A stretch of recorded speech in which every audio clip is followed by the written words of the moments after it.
వెంకటేష్ గారు, I can't hear you sir. ఒక్క నిమిషం పీసీఆర్. ఎస్ వెంకటేష్ గారు, పవర్ ప్లే గురించి వచ్చింది. పవర్ ప్లేలో ఆ పవర్ ప్లే మాట అనగానే మొత్తం అందరికీ భయం పట్టుకుంటోంది పేరు వినగానే. He's none other than Vaibhav Suryavanshi.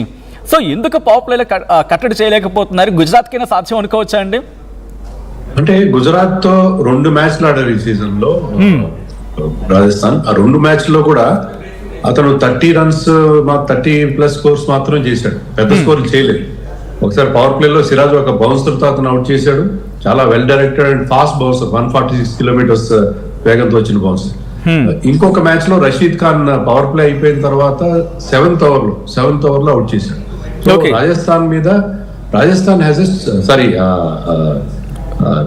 Gujarat has a superior bowling attack compare to ఇప్పుడు హైదరాబాద్ టీమ్ కి మీకు గుజరాత్ టీమ్ కొన్ని డిఫరెన్స్ ఏంటంటే, Gujarat team has a very strong power play bowling unit. మనం చూస్తే ఏంటంటే ఆల్మోస్ట్ ఆల్ మ్యాచెస్ లో, ఇటీవల కాలంలో మ్యాచెస్ లో పవర్ ప్లే లో సిరాజ్ 3 ఓవర్లు వేస్తున్నాడు, రబాడా 3 ఓవర్లు వేస్తాడు. And they are picking wickets. ఒక్కసారి అయితే 4 వికెట్లు సన్ రైజర్స్ లాంటి టీం పైన, మరొక టీం పైన వాళ్ళు 4 వికెట్స్ పవర్ ప్లే లో తీస్తున్నారు.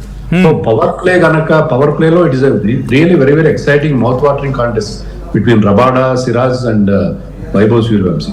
సో పవర్ ప్లే కనుక దాటుకోగలిగితే Vaibhav Suryavanshi will win the match for Rajasthan అని మనం అనుకోవచ్చు. ఓకే, సో ఒక్కసారి మళ్ళీ నేను రాకేష్ దగ్గరికి వెళ్తున్నాను. రాకేష్, సాధారణంగా పవర్ ప్లే గురించి మాట్లాడుకుంటాం అండ్ పిచ్ గురించి మాట్లాడుకుంటాం, టాస్ గురించి మాట్లాడుకుంటాం, ఇదంతా జరుగుతూ ఉంటుంది. బట్ రాజస్థాన్ రాయల్స్ గురించి మాట్లాడుకున్నప్పుడు కేవలం ఒక 3 పేర్లు వినిపిస్తున్నాయి. ఫస్ట్ వైభవ్ సూర్యవంశీ, ఆ తర్వాత ధ్రువ్ జురెల్, ఆ తర్వాత 2-3 పేర్లు మాత్రమే. సో బౌలింగ్ గురించి మాట్లాడుకున్నప్పుడు కొంతే. సో ఇప్పుడు రాజస్థాన్ రాయల్స్కి సంబంధించి ఈ మ్యాచ్లో గెలిచే అవకాశాలు అంత ఉన్నాయనుకోవాలి. వన్స్ వైభవ్ సూర్యవంశీ కనుక వికెట్ పడిపోతే ఇక మ్యాచ్ ఖతం. ఎందుకంటే లాస్ట్ మ్యాచ్ మనం చూసాం 125కి 1 ఉంది, కట్ చేస్తే 250 అనుకున్న స్కోర్ కాస్త రిస్ట్రిక్ట్ అయిపోయింది. సో మ్యాచ్ ఇంకా వైభవ్ సూర్యవంశీ అయిపోతే ఇంకా అయిపోయినట్టు అనుకోవాలా ఈ మ్యాచ్లో? అట్లా అనుకోవడానికి కూడా లేదు. ఎందుకంటే ఇందాక వెంకటేష్ సార్ చెప్తున్నట్టు లాస్ట్ 2 మ్యాచెస్ ఎప్పుడైతే గుజరాత్ తోని రాజస్థాన్ ఆడిందో దాంట్లో పెద్ద స్కోర్ రాలేదు వైభవ్ సూర్యవంశీ నుంచి. వైభవ్ సూర్యవంశీని ట్యాకిల్ చేయడం అంత ఈజీగా కనిపించలేదు. జస్ట్ ఇమాజిన్, ఒక 15 సంవత్సరాల కుర్రాడు ఒక 15,000 కోట్ల ఫ్రాంచైజీని తన భుజాల మీద వేసుకొని నడిపిస్తున్నాడు అంటే ఎంత డిపెండబుల్ గా ఉందో ఆ టీమ్ వైభవ్ సూర్యవంశీ మీద అర్థం చేసుకోవచ్చు.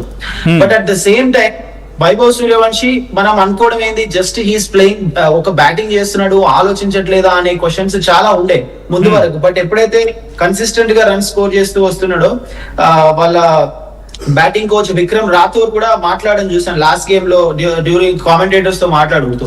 తను చాలా అనలైజ్ చేస్తాడు గేమ్ ని, చాలా మాట్లాడుతుంటాడు. ప్రాక్టీస్ లో మేమేం తనకు చెప్పం కానీ తను ఎట్లా ప్లాన్ చేస్తున్నాడు, ఏం చేస్తున్నాడు, ఎలా చేయాలనుకుంటున్నాడు అనేది చెప్తుంటాడు. సెంచరీ మిస్ అయినా పర్వాలేదు, నెక్స్ట్ సెంచరీస్ వస్తుంటాయి, రన్స్ వస్తుంటాయి అంటున్నాడు. కాబట్టి చాలా మెచ్యూర్డ్ గా ఆలోచిస్తున్నాడు అనేది మనకు క్లియర్ గా అర్థమవుతుంది. But I think he'll come up with good plan. ఎందుకంటే మనం లాస్ట్ టైం ఇందాక సార్ చెప్తున్నట్టు సిరాజ్ చేసిన బౌన్సర్ చూస్తే తనకి ఎక్కడ కూడా రూమ్ ఇవ్వలేదు. ఎంత తక్కువ రూమ్ ఇస్తే, ఎంత బాడీ లైన్ అటాక్ చేస్తే అంత స్ట్రగుల్ అవుతున్నాడు. అది సన్ రైజర్స్ హైదరాబాద్ మొన్న క్లియర్ గా మిస్ అయింది. ఇన్ఫాక్ట్ తను కూడా రూమ్ క్రియేట్ చేసుకుని ఆడుతున్నాడు. సో ఆ ప్లాన్ తోని గుజరాత్ వస్తుంది. అండ్ వైభవ్ సూర్యవంశీ కూడా, రబాడా కావచ్చు, సిరాజ్ కావచ్చు, ఇంకా మిగతా బౌలర్స్ అందరికి తను కూడా తన ప్లాన్స్ తో వస్తాడు. బట్ ఐ థింక్ ఈ రోజు వైభవ్ సూర్యవంశీ రన్స్ స్కోర్ చేస్తాడని అనిపిస్తుంది. So coming to your question, Vaibhav out అయితే మిగతా వాళ్ళు ఆడరా అంటే, వాళ్ళ కెప్టెన్ రియాన్ పరాగ్ 1-2 మ్యాచ్ల్లో చూసాం. So this is good stage, big stage, proper గా కెప్టెన్స్ నాకు ఆడడానికి. ఒకవేళ ఓపెనర్స్ రాణించకుంటే, అసలు వైభవ్ సూర్యవంశీ ఆట చూసి తను రన్స్ కొట్టింది, మనం ఆ రన్స్ లో మైమర్చిపోయి యశస్వి జైస్వాల్ అనే ప్లేయర్ ఉన్నాడు అనేది కూడా మనం మర్చిపోతున్నాం.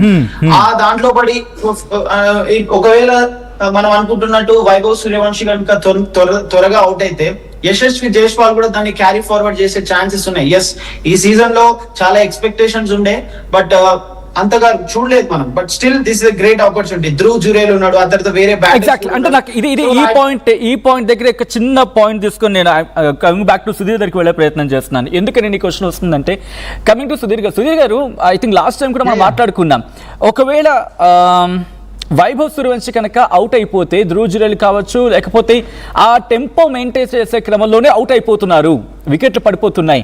సో ఇక్కడ కంప్లీట్గా రాజస్థాన్ రాయల్స్ వైభవ్ సూర్యవంశిని మర్చిపోయి కనుక ఆడితే బహుశా అంత స్కోర్ వెళ్ళకపోవచ్చు, కానీ స్కోర్ కనిపించవచ్చు. సో బట్ బౌలింగ్ జీటీతో చూసుకున్నప్పుడు కూడా సాదాసీదాగా ఏం లేదు, చాలా గట్టివైన బౌలింగ్ దళం వాళ్ళకు కూడా ఉంది సిరాజ్ నుంచి మొదలు పెడితే. సో ఈజ్ ఇట్ పాసిబుల్ ఇక్కడ కొంచెం స్ట్రాటజీ మార్చాల్సిన అవసరం ఉందనుకోవాలా రాజస్థాన్ రాయల్స్కి ఇక్కడ? వైభవ్ అవుట్ అయిన తర్వాత ప్రతిసారి అంటే మనం చూసాం ఈ పర్టికులర్ టోర్నమెంట్ లో Dhruv jewel equally played well అండి. అసలు అన్ఫార్చునేట్లీ అతడు వైభవ్ పైన ఎక్కువగా కాన్సన్ట్రేషన్ అందరు చేయడంతో అతన్ని మర్చాం. బట్ వైభవ్ తర్వాత అవుట్ అయిన తర్వాత ప్రతిసారి కూడా జురేల్ అద్భుతంగా ఆడుతున్నాడు. మొన్న కూడా వాళ్ళు 240 చేయడానికి I think Jurel innings, Jurel real గా is a class player and all cricketing shots ఆడతాడు. తర్వాత అతడు కూడా ఎక్కువగా చాలా ఫాస్ట్ ఆడతాడు. అతడు కూడా ఏం మీకు ప్రెషర్ అనేది కనిపించదు అతను ఆడుతున్నప్పుడు కూడా, ఈజీగా ఆడతాడు, ఎఫర్ట్లెస్ గా ఆడతాడు. ఐ థింక్ వైభవ్ తో పాటు అబ్సల్యూట్లీ నాకేమనిపిస్తుంది అంటే ఈ టోర్నమెంట్ లో Jurel has equally played. Jurel కూడా మీరు చూడండి couple of innings total 14 matches లో, లీగ్ మ్యాచెస్ లో ఐ థింక్ 6-7 టైమ్స్ అతడు చాలా అద్భుతంగా ఆడాడు. So is a wonderful player అండి యాక్చువల్గా. అంటే వైభవ్ తో పాటు నేను అనుకుంటాను అతని బ్యాటింగ్, అతని వికెట్ కూడా చాలా చాలా కీలకమే గుజరాత్ కు. బికాస్ ఈ 2 బ్యాటర్స్ యశస్వి అంటే ఆడుతున్నప్పుడు అతన్ని కూడా ఎవరు ఆపలేరు. బికాస్ వైభవ్ కంటే ముందు రాజస్థాన్ కు అసలు యాక్చువల్గా అటువంటి స్టార్ట్స్ ఇచ్చింది యశస్విని. ఇండియన్ టీమ్ లో స్థానం లభించింది అంటే T20 వన్డేలలో only because of his you know wonderful skills, doubt లేదు. సో అతడు కూడా నేను అనుకుంటాను చాలా ఈక్వలే. అంటే ఎలానైతే గుజరాత్ కు 3 బ్యాటర్స్ అద్భుతంగా రాణించారో, ఈ 3 బ్యాటర్స్ యొక్క కాంట్రిబ్యూషన్ టోటల్ గా ఓవరాల్ గా ఈక్వల్ గా ఉంది. వైభవ్ ఆఫ్ కోర్స్ అందరినీ ఆకట్టుకున్నాడు యంగ్స్టర్ కనుక. బట్ ఈ 2 బ్యాటర్స్ కూడా నేను అనుకుంటాను కావాల్సినప్పుడు చక్కగానే బ్యాటింగ్ చేస్తున్నాడు. వైభవ్ కూడా మంచి సపోర్ట్ ఇచ్చాడు జురేల్, డౌటే లేదు. ఇంట్రెస్టింగ్. నేను వెంకటేష్ గారి దగ్గరికి వెళ్తున్నాను. వెంకటేష్ గారు జీటీ బౌలర్స్ హోలర్ కావచ్చు, రబాడా కావచ్చు, at the same time Mohammed Siraj, వీళ్ళ పేస్ దళం చాలా గట్టిగా కనిపిస్తుంది. అయినప్పటికీ హై స్కోర్ వెళ్ళిపోతుంది. సో ఈ మ్యాచ్లో కూడా అంటే ఈ మ్యాచ్లో వాళ్ళని కాస్త సక్సెస్ఫుల్గా చూసే అవకాశం ఉంటుంది అనుకోవచ్చా అండి? అంటే ఇది యూజ్డ్ పిచ్ సచిన్, ఎందుకంటే ఆల్రెడీ ఎలిమినేటర్ జరిగిన పిచ్ పైన ఇది ఆడుతున్నారు. మ్యాచ్ కొంచెం వర్షం ప్రమాదం కూడా అంటున్నారు. అంటే ఈ రోజు మధ్యాహ్నం వర్షం పడిందో లేదు మనకు తెలియదు. వర్షం పడి ఉంటే కవర్స్, అండర్ కవర్స్ ఉంటుంది. సో వాళ్ళు ఫస్ట్ బౌలింగ్ చేసే వాళ్ళకి ఆ మాయిశ్చర్ ఏమన్నా బౌలర్స్ కి హెల్ప్ చేసే అవకాశం ఉంటుంది. సో ఇది కొంచెం వేరంటేర్ ఉంటుంది పిచ్ మీద. T20 మ్యాచ్ అయినా సరే, ఒక 2 రోజుల క్రితం జరిగిన మ్యాచ్ అదే పిచ్ మీద ఆడుతున్నారు కాబట్టి పిచ్ లో ఏమాత్రం అసిస్టెన్స్ ఉన్నా గుజరాత్ టైటన్స్ బౌలర్స్ చాలా అది యూస్ఫుల్ అవుతుంది. ఎందుకంటే they have got a much superior bowling attack compare to Rajasthan. Rajasthan కేవలం జోఫ్రా ఆర్చర్ ఫస్ట్ ఓవర్ లో, ఫస్ట్ స్పెల్ లో ఇచ్చే ఆ బ్రేక్ త్రూస్ మీద డిపెండ్ అవుతుంది. ఆ తర్వాత వాళ్ళ బౌలింగ్ లో అంత పస లేదు. వేరేజ్ వీళ్ళ విషయంలో ఏంటంటే పవర్ ప్లే లో సిరాజ్ అండ్ రబాడా ఎక్స్ట్రీమ్లీ చాలా చాలా ఎఫెక్టివ్ గా ఉన్నారు. తర్వాత ఫాలోడ్ బై మిడిల్ ఓవర్స్ లో మీకు Jofra Archer and Rashid Khan and Prasidh Krishna కూడా అతను ఏంటంటే హార్డ్ లెంత్ బౌలింగ్ చేస్తాడు. ఏ పిచ్ మీద is very very effective. So వాళ్ళకి ఉన్న బౌలింగ్ డెప్త్ డెఫినెట్ గా చాలా యూస్ఫుల్ అవుతుందని అనుకుంటున్నాను. ఓకే. సో మీరు అన్నట్టుగా బౌలింగ్ విషయానికి వచ్చినప్పుడు, అంటే లాస్ట్ మ్యాచ్లో ఆర్సీబీతో మాట్లాడినప్పుడు జీటీ అంత స్ట్రాంగ్ బౌలింగ్ టీం కనిపించినప్పటికీ హై స్కోర్ 250కి వెళ్ళిపోయింది.